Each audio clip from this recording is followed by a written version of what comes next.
And so I thought I'd bring you in while we're here in this new administration. Glad to join you all. You caught me mid-bite there, Manish. I'll just introduce your background to everybody, and then we can go from there. So Don used to work in the presidential personnel office in the Obama administration. That's how I know Don. But right now he's the incoming CEO at the Skoll Foundation. He used to serve as a senior counselor at the Albright Stonebridge, where he led the firm's Africa practice. He sits on a number of boards, and prior to that, he served, and what's most useful to our audience is he served on the President's Council, he served on the transition team for President Obama's administration. So he was one of the few people involved in helping the Obama administration get up to speed and start up after the departing Bush administration. He also served as the ambassador to South Africa up until January 2013. And he was recognized for many of his efforts with the U.S. State Department when he received the 2010 Sue M. Cobb Award for Exemplary Diplomatic Service. And so I'll kind of pause there and let our audience kind of take stock of that. But Don, I was hoping we could talk about a couple things today. One was I kind of want to break up our fireside chat into two segments. One with the presidential transition, both as a general practice and exercise across history, and also relating to what you did with President Obama's transition, and maybe any observations you have with President Biden's transition. And then the second half, I'd like to talk about what the first 100 days of an administration looks like, who plans it, what's the purpose of it, the intent, and how does it get executed. Great. And so nice to see everybody on the screen. I'll kind of start with when does a presidential transition start? So there's the official and there's the unofficial presidential transition. There's actually a law where, which is what you guys all read about when GSA triggers funding for a presidential transition, and the head of GSA in the Trump administration wouldn't do it until after the election, and then you get access to all sorts of confidential documents, and agency landing teams can go into the various agencies. But in truth, the planning starts way before that. For President Obama, I was living in Colorado at the time and had been involved with him since he was a senator. And Pete Rouse, who was then his chief of staff as a senator, called me in March of 2016. If I got my dates right. 2012, sorry. No, 2008. God, I'm getting old. I'm horrible with dates. To say, hey, president's coming to Colorado Springs. Can you come down and meet with him? He has something he wants to talk to you about. And said, sure, drove down to Colorado Springs. I'll never forget, he was in the back room and he was polishing his own shoes. And I said to him, like, haven't you reached a point where you don't need to do that anymore? And he said, no, it reminds me of where I came from. And he went on to ask me, he said, look, I need to ask you to do something. We're going to inherit, and if we win, we're going to inherit a horrible situation with 2 wars, a financial crisis, and we can't wait to start planning what the new government will look like. He said, I need you to, if you're willing to take an unpaid leave from your job, move to Washington and help work on a group we're putting together to start planning the presidential transition. So we really started in April or May. John Podesta chaired it. There were about 10 of us, and really trying to think through, what do you do when you take over a new government? And for those of you in the private sector, I spent 10 years doing M&A work. It's the way I thought about it is it's like the largest hostile takeover you'll ever do, because you're taking over. If you're switching administrations, it's very easy if it's from the same party to the same party. But these transitions that go from one party to another, at least for the first period, they're not going to share anything with you because they don't want to concede that you're the victor. Donald Trump took that to even further lengths, making the transition more difficult for the Biden people. But many of them are friends and were involved in the transition we were in. But it is literally everything from, what are the policy priorities that the president-elect or the candidate is talking about in the campaign, and how do you translate those into policies and agencies, to who are the people you're going to put in place, to who are they trying to bury in place to stop you from pursuing your agenda. So it's an incredibly broad area. And we spent, I couldn't tell anybody other than my family and my boss what I was doing, because it would have seemed arrogant for Obama before he was even had even won the primary. It was still a heated primary with Hillary Clinton at that point, to be planning his transition. And even after the convention, it was still done relatively in quiet till about August when we announced the official transition. Biden had a similar situation, made much worse by COVID and everything having to be done remotely. I see Zach has his hand up. I don't know how you want to operate this, Manish. If you want to pop in questions, I'm happy to do whatever you want. Yeah, Zach, let's do questions over the Zoom chat, if that's okay. And we may do oral questions towards the end. Thanks. That's fascinating, Don. I didn't realize how early it started and what kind of stealth mode operation it was. We have a lot of founders in our audience and a lot of entrepreneurs. And one thing I heard when I was there at the White House is that it's a bit like a startup. Can you talk to that, and like how, in what ways, and is it a startup, and how does it have to move so quickly? And like with startups, you get money and you scale quickly. Like how's that work with government? Yeah, I mean, it's well, just to give you a few numbers to think about. So I don't know what the current number is because the law changes a little around this, but for us, we had 4,000 people that we had to bring on. Those are all which I was in charge of, the presidentially selected people. Some of those are Senate confirmed, about 1,000 of them, about 3,000 are not.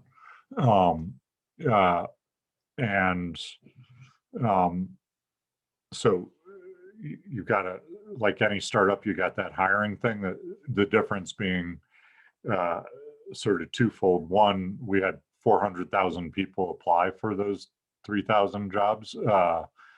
Two, we had senators, congressmen, donors, governors saying, I want this person to get that job. And three, you've got the newspapers looking at you every day to see who's being appointed, or the media, who's appointed to what role and how you're doing it. At the same time, you're trying to put in place what's your agenda. And unlike in a startup stealth mode, every step you take is scrutinized, and it is a little bit like a startup. Your competitor, who is the other political party, is trying to figure out every way they can to trash what you're doing. So you're in a true battle to move quickly, scale these things, put people in place, enact the policies. And for us, it was the middle of a financial crisis. This incoming administration has the financial crisis, the divide in America crisis, and COVID all wrapped up into one. And their need to hit the ground running is unlike any. You don't have the time to wait for your first product release. You got to just do it day one. And, you realize you really have a year to get stuff done before you're into the next election cycle. And the Biden team was hampered even further by the fact that until whatever the date of the Georgia election was, they didn't know whether they were going to be implementing policies with the Senate and a House that they controlled, or they didn't. And that really heavily impacts on how you think about which policies to do first, what you can get through. Because, you've got this, it's a little bit like, I guess, in the private sector, having a factory that can only take so much at a time, and Congress is like that. What can you put through Congress and what can you do by executive order are sort of the two lanes that you think through as you're planning a presidential transition. And Congress is a slow, ponderous body in the best of times, and when it's divided, it chokes you even further. Did you were involved in a transition from one party to another, from a Republican administration to a Democratic one? You mentioned them as a competitor. Were they involved in the transition? Did they do anything to help make your lives easier? So there's a guy named Josh Bolton, who was Bush's chief of staff, who now runs Business Roundtable. And literally on the day that the law allowed, he had John Podesta and John was running the transition. And I just happened to, I don't know how I ended up being the one chosen, but went over with him to meet with Josh at the White House. And Josh said, we will make this transition seamless. And if you run into any barriers, you call me. And he was true to his word. Like, we did run into barriers and people didn't want to cooperate, and he would immediately fix the problem. And, as a result of that,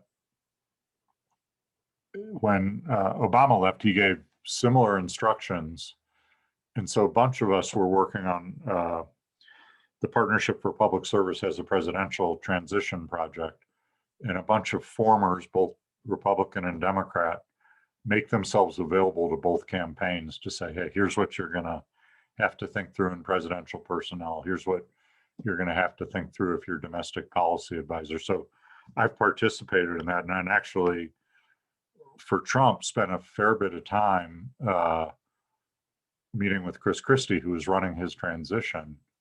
And then I wasn't personally meeting with Chris Christie. I was meeting with the guy that Chris picked to run personnel, and just saying, these are the things you need to think through.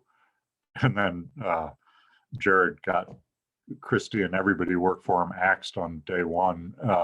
So all that transition work went out the door, and some of it's just how they operate as a White House and their belief in government. But there's a lot of groundwork that they lost on day one, including like a whole set of executive orders, that you saw how many Biden did. They did almost none because that was all in Chris Christie's head, and they chopped his head off at the beginning of the process. Wow. There's a lot of infrastructure in an administration, and one relevant piece of it to us in this crowd is data, especially. I remember when I worked in the presidential personnel office, I helped build a kind of an internal applicant tracking system. And I remember talking to Meg McLaughlin, who you worked with, Don, and she told me that, if a new administration comes in 2012, all this work that we spent tens of thousands of dollars, hundreds of thousands of dollars on gets trashed.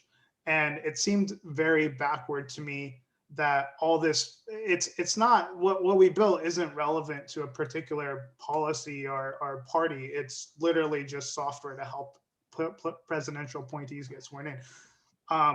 Do you know why that's the case? Why don't people reuse more of the past? I think they have. I hope they fix that. I don't know. I mean, I'll tell you what happened in our case. And I know Meg has worked with the Biden team on this to make sure they don't have similar issues. The Bush team said to us, the personnel team in the first meeting we had with them, said, our system sucks, it's out of date, don't use it. We were looking at bringing in a new system. Here's what we were looking at bringing in. We really advise you not to use ours. So we took them at their word, which I think was accurate. We built this, Megan team and Manish, you probably were a part of it, built a brand new system. And then on election day, Meg walked into my office and said, I've got some bad news for you. And this had all those 400,000 resumes in it, and like our books on who we thought were the right candidates for every job. And she said, I just found out from White House security that our system doesn't meet the White House security standards. And we have to do a whole security audit to make sure you can bring this stuff in, and it'll probably take 3 weeks. So literally for 3 weeks, we had people running. Anytime you wanted to look up something, you had to have it printed at the old transition office, have somebody run, go through clearance at the White House, which any of you have ever done that know, that's not a quick process to get the stupid piece of paper that should have been like a seamless transition. I hope they fixed that. That was, I know that, but it may be a lack of trust. It may be security. You may have heard even more on that, Manish, because there should be a whole set of functions that are not political, as you said, that really, in the end, is my firm belief. And I'm a partisan Democrat, obviously, given I've worked in both the Clinton and the Obama White Houses, but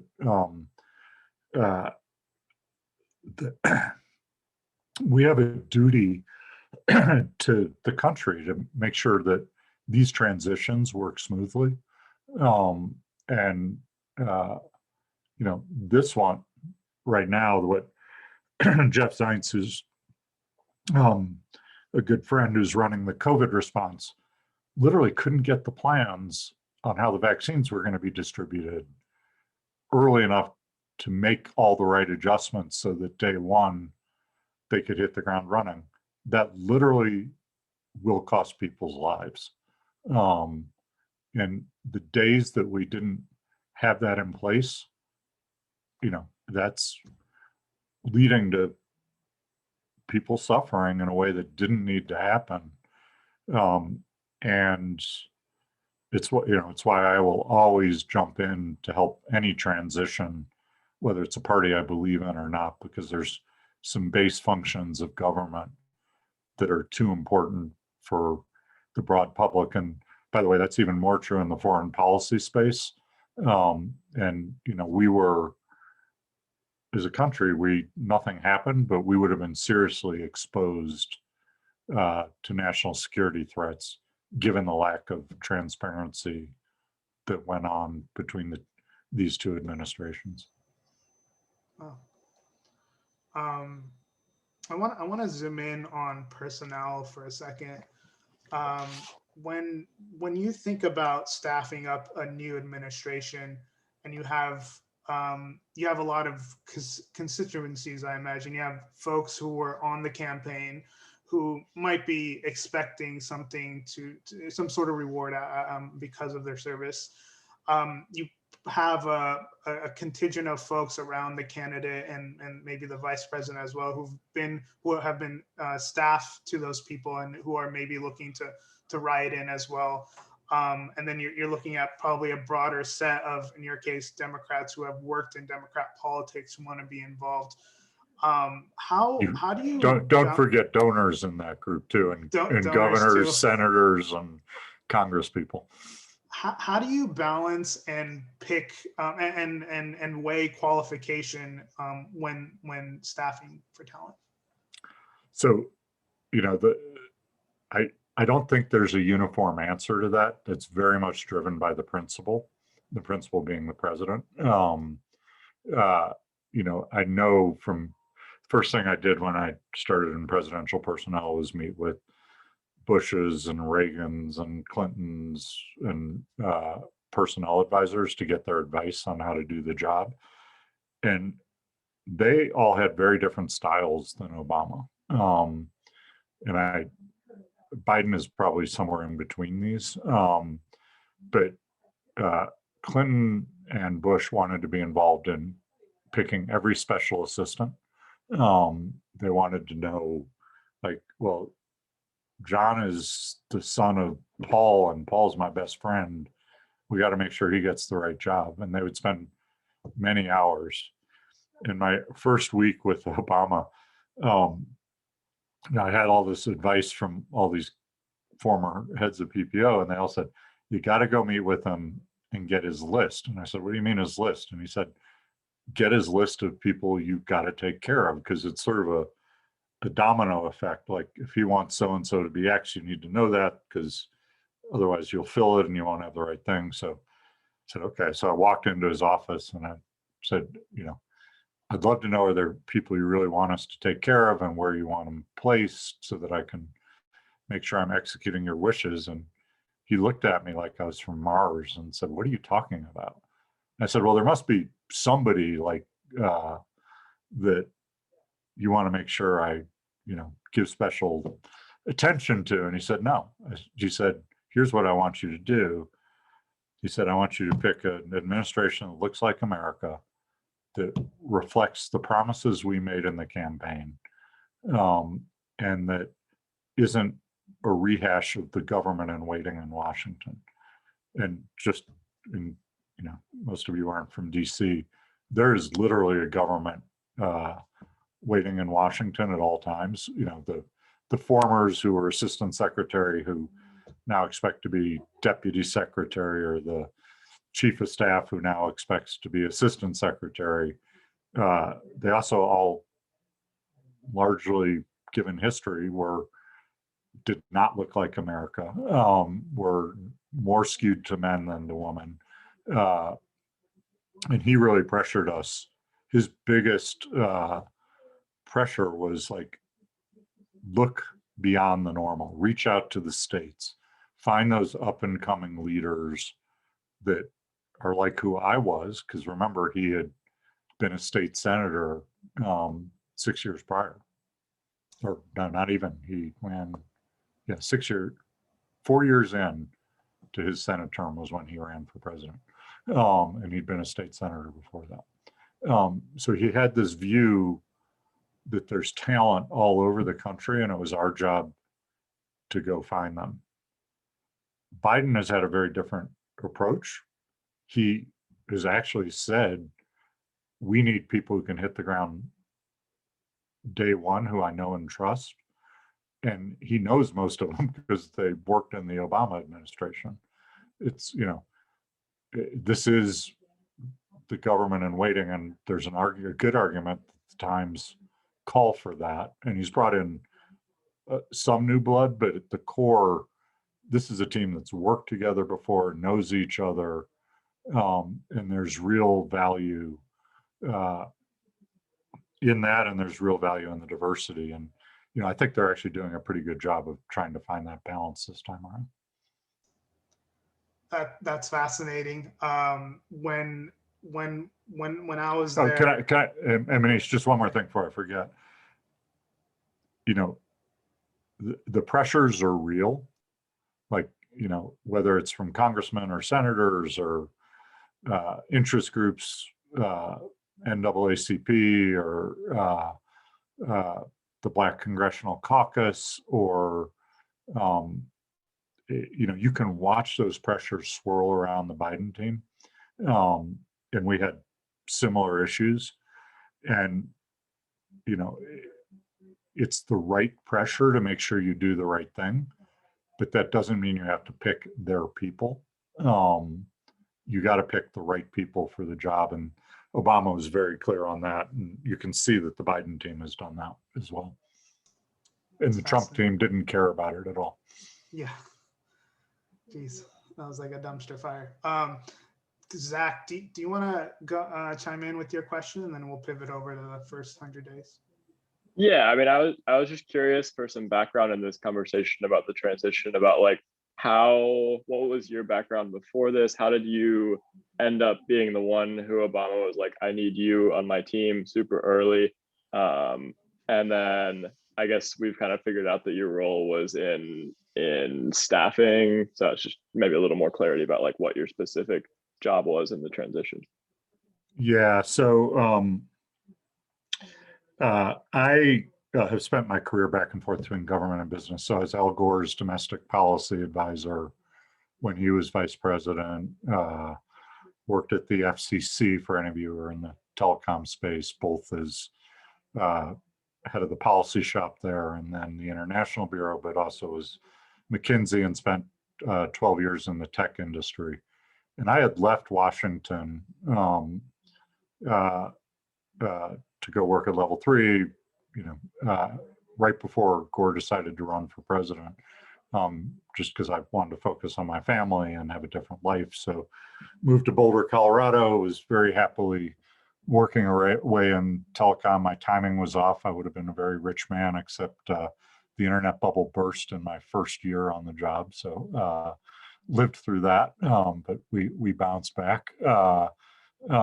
And was sort of happily working away in Boulder, and thought I'd spend the rest of my career there. And then a friend called me and said, hey, this guy Barack Obama is going to give this speech at the Democratic convention. You really ought to listen. He's amazing. So I tuned in, had my family there, saw the speech, tears came down my face, just was like, this was what I'd always hoped to find in Washington and really hadn't. So after the speech, the there's no red America, there's no blue America speech. I asked a bunch of my friends and said, hey, do you guys know him? Is he as good as he says he is, or is this as good as that speech? And one of my friends wrote back and said, yeah, he's even better. And I said, give me his email. I want to meet him. And he said, yeah, you and every other Democrat in America. And I said, look, I won't tell him you gave me the email. Just let me have it. And so he did. I wrote Ken Salazar, who was then running for Senate in Colorado, and went on to be our Interior Secretary, was a friend of mine, and I was helping Ken with his campaign. So I wrote Obama an email saying, hey, I used to serve for Al Gore. Your speech blew me away. I was pretty honest about like how much it had moved me, but I also said, Ken Salazar really could use your help out here in Colorado, and you've got such an easy Senate race in Illinois. Is there any way we could get you to come out to Colorado to help us with get out the vote? And he immediately wrote back and said, I'd love to help Ken. So we arranged it, and he came here, and my company had a company plane, and I was doing M&A, and I was flying to New York the night of his speech. So I said, hey, we can fly you back to Chicago on the company plane. So it's just he and I on the plane. I really hadn't met him at this point. But I got 2 hours with him, and he immediately started quizzing me about what it was like to be in the White House and Gore and all of that. And we had this incredible conversation. We landed in Chicago, which is only a 2-hour flight. And the pilots came back and said, I don't know if you guys felt that, but we got a flat when we were landing, and we got to change one of the tires on the plane, and we'll be here a couple hours. And Obama said, hey, do you mind continuing the conversation? I have a few more questions. So he stayed there the whole time. This was like 1 a.m. when we were done. And I was blown away by him as a person, and just really, I was all in. Actually, in that conversation, I said, look, at the end of it, I gave him my card and said, I'll do anything I can to help you except move to Washington, because I'd sworn I wasn't going to do that again. And when I gave him my card, I expected to help him raise money, because that's usually when you give your card to a politician, that's what you end up doing, which I was quite happy to do for him. And the next day he called me up and he said, hey, I don't know anyone in Washington. I really enjoyed our conversation. I've got to hire a Senate staff. Can you help me think about who to hire on the Senate staff? And so that's how our relation, I wrote in this long memo, you know, if John Kerry wins, these people probably won't be available. If Tom Daschle was Senate Majority Leader that year and had an incredible staff, but was in a race that he was likely to lose. So I, having been in Washington, knew a lot of these players, but I also called a bunch of people and wrote them a very long memo saying, you know, this is how I would think about all these people. These are great people. I don't, you know, here are the scenarios. And I didn't hear from him for like 3 weeks. So I thought, oh, I guess that was a waste of time. And he then,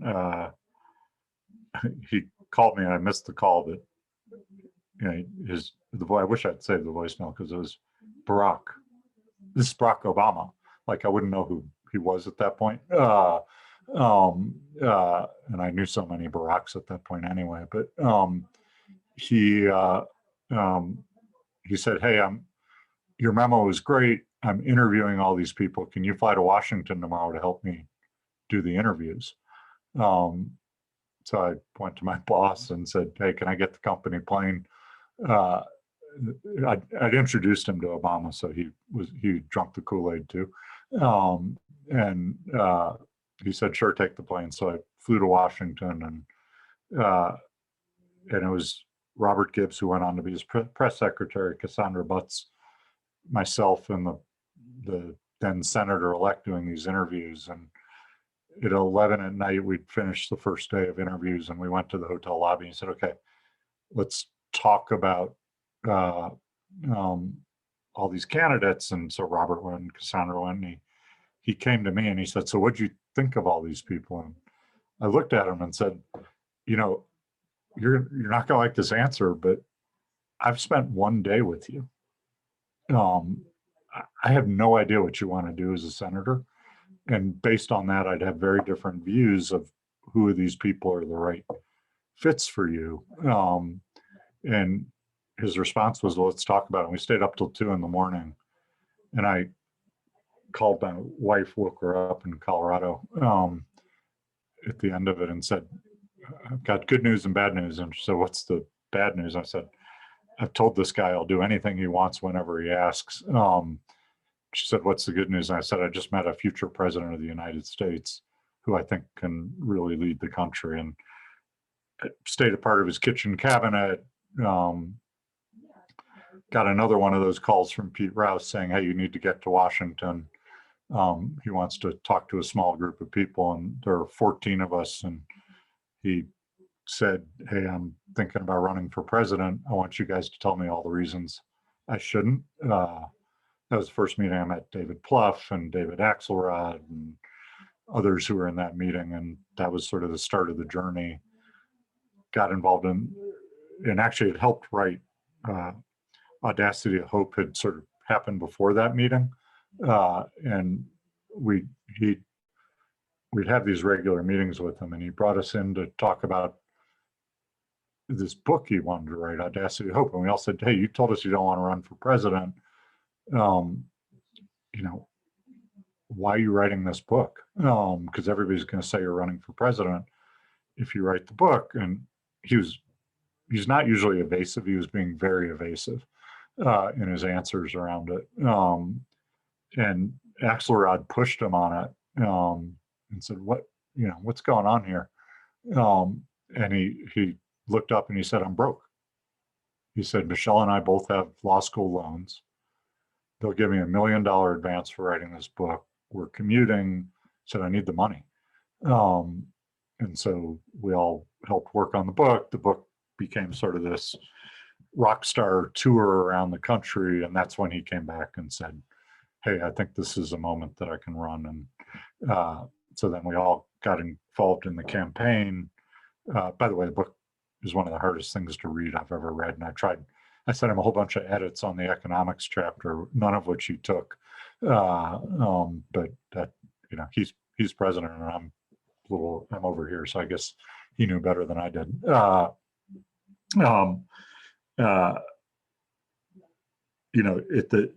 When he came in March, he said, look, John's going to run the transition. There's going to be 10 of you working in secret. Chris Liu will be the executive director. you can bring people in over time, but they're all going to have to volunteer. We can't fund this. And so we started building it out, and John put myself and a woman named Lisa Brown, and then later Melody Barnes, who went on to be domestic policy advisor, in charge of agency review, which was really building teams out for every agency in the government to go say, okay, what are the challenges in that agency? What do we have to deal day one? What are the job descriptions? Like, what are we looking for in the people we're going to fill those roles in those agencies, and then mapping the campaign promises to the agencies, both legislatively and what could be done by executive order. So you got a game plan for each agency. And then the books that those teams would write would be the playbook for the new cabinet secretary, to figure out what they were going to do, and also to help them go through Senate confirmation. So it had all the key sort of questions they were going to deal with in Senate confirmation. So long answer to your short question. Thank you. That was really helpful. Don, I feel like I could, I'm speaking for the rest of the group when I'm saying that we could listen to your Obama stories all day. They're just so heartwarming and fun. That's incredible. I want to, you started this conversation. I want to talk about the first 100 days, and I want to tell the audience something that I recently learned, that it's kind of just become part of our vocabulary when a new administration comes in. But the first 100 days as a concept started under FDR. So he summoned a 3-month special session when he got sworn in, and he got 15 major bills passed during that time. And over time, through successive administrations, those first 100 days kind of became an opportunity for any candidate to kind of lay out their bold agenda and promise the American people that they do all this really quickly during that time. And it also kind of, from a historical point of view, turned into a benchmark of how presidents were rated and how they were able to kind of take their momentum and political capital and execute on it. Don, you talked about these playbooks and on this kind of policy being crafted. So now we're at the point where we have all these ideas on paper and pronouncements, and now we're talking about the job of getting this into policy. So let's first talk about, a lot of us saw in the news, and you mentioned this, like Joe Biden did a ton of executive orders. President Trump did some too when he was sworn in. What's the role of that? Why do they do that? And what sort of policy are they attacking when they're signing those EOs? So, Biden broke the record by tenfold, I think, for executive orders in the early period. Partially because there's, my bias has come out here strongly, but because Trump had done so much disaster that they had to stop it immediately. Because remember, every executive order that you issue is effectively saying to Congress, we don't need you. So there's this balancing act you're always thinking through as you do executive orders. Because it's, one, they're not enduring. If you can get something by legislation, you'd much rather do it because it's longer lasting. And two,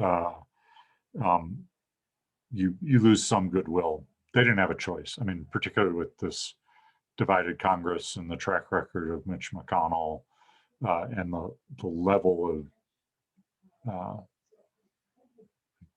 I'm not finding the right word, but disaster that was sitting out there. They had to move quickly. So they really drove, and I was a little bit a part of this on the outside. This was planned during the transition. People were writing these executive orders. They were writing legislation, but the legislation was trickier because they had to write 2 versions. They had to write a version that they thought might pass a Republican-controlled Senate, and they had to write one on the, long shot at that point that we would win both seats in Georgia. So they've been doing a little bit more catch up because, honestly, most people did not believe that the odds were we were going to win both seats in Georgia. So that has taken some catch-up time. They had the scenarios, but they were more thinking they were going to be dealing with Mitch McConnell in charge. But you saw, I mean, all of a sudden they had a $1.9 trillion stimulus package, which they wouldn't have, I don't know this for a fact, but my guess is there was another much smaller version that they would have brought forward had we not won Georgia.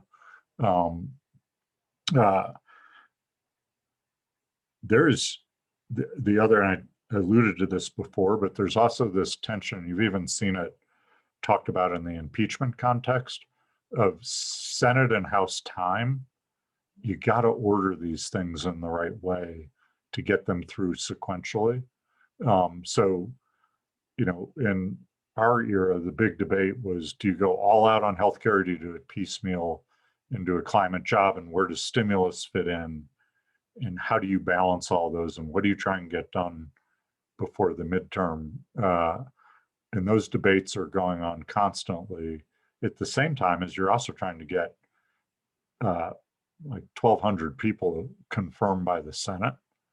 And that is no small feat. And if, you know, we didn't really talk about this, but a big part of the presidential personnel job is vetting people. You know, and the standards are always changing. And first you have to decide, what are your standards? You know, having smoked marijuana wasn't a problem for us, but it was for Clinton.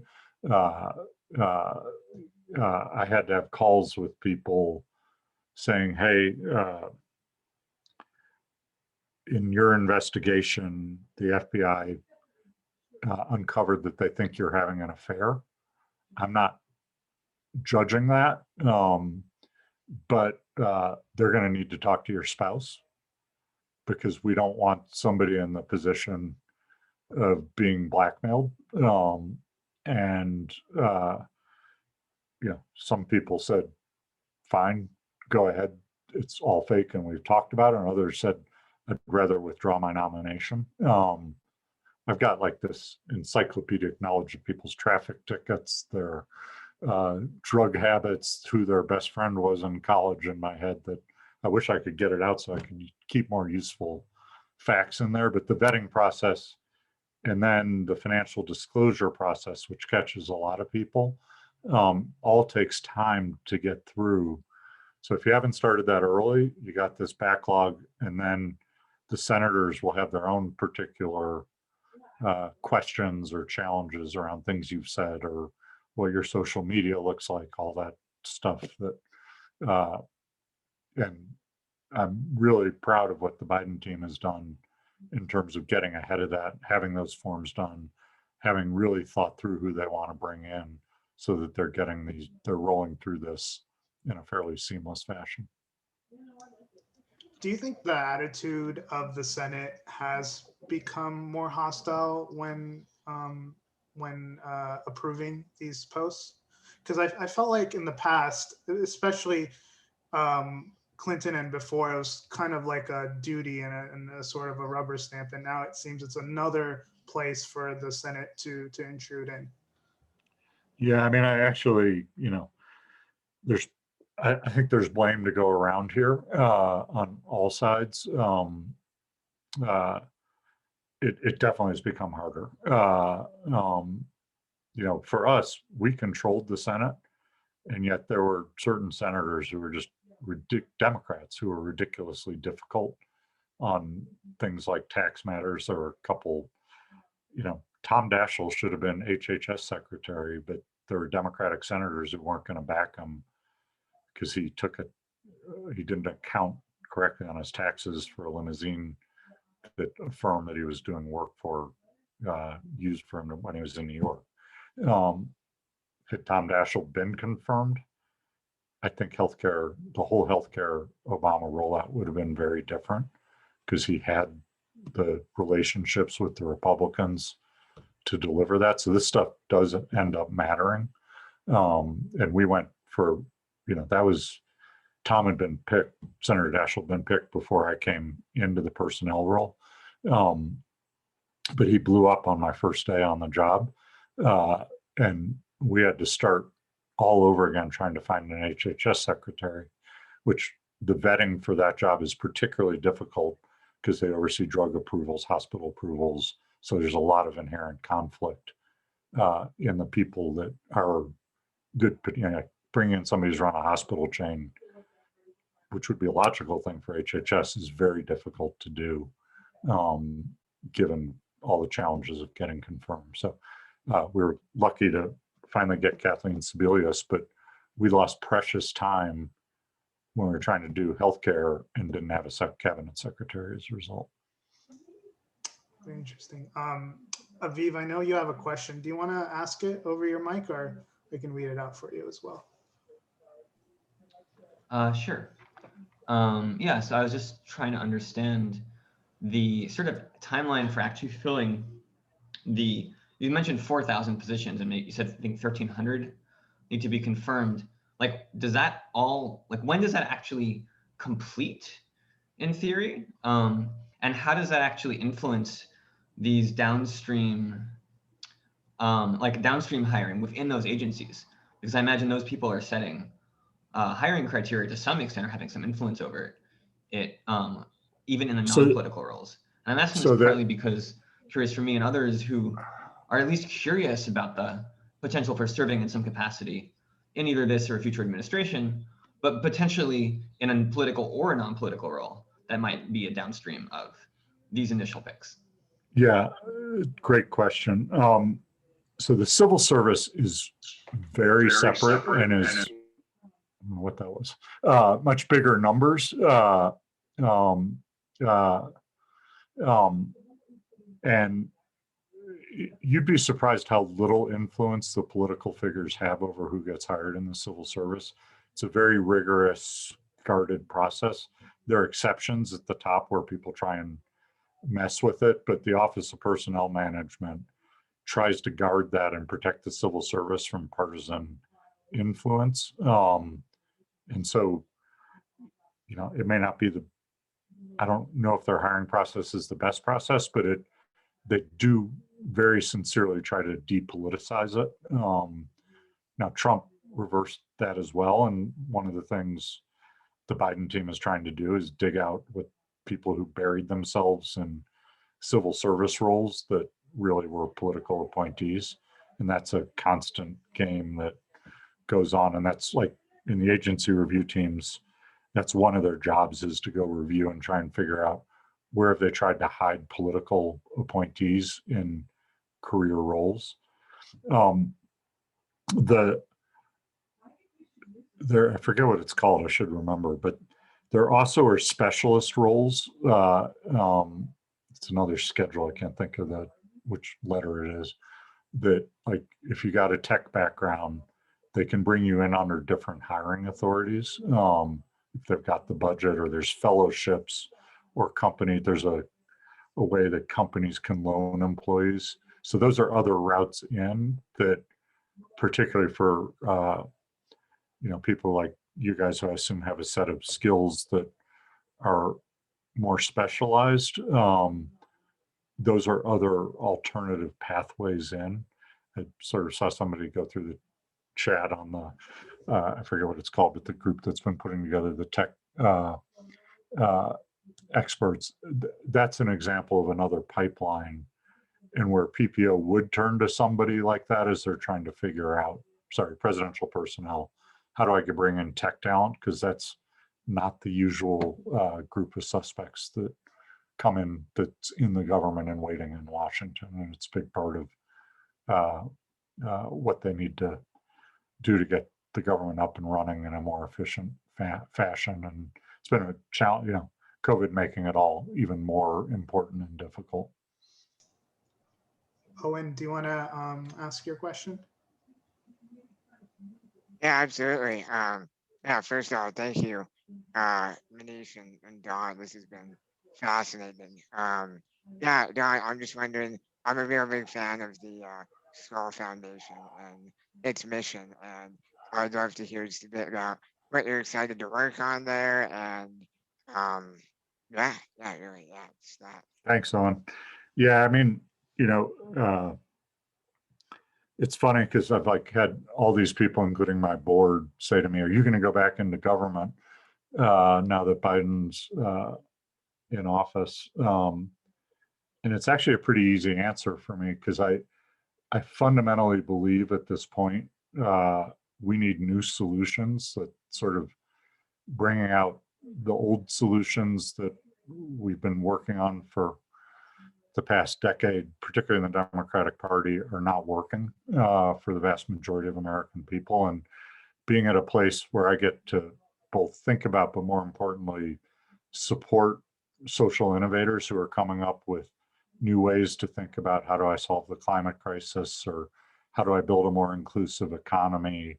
How do I address the pandemic? How do you build a global disease detection network?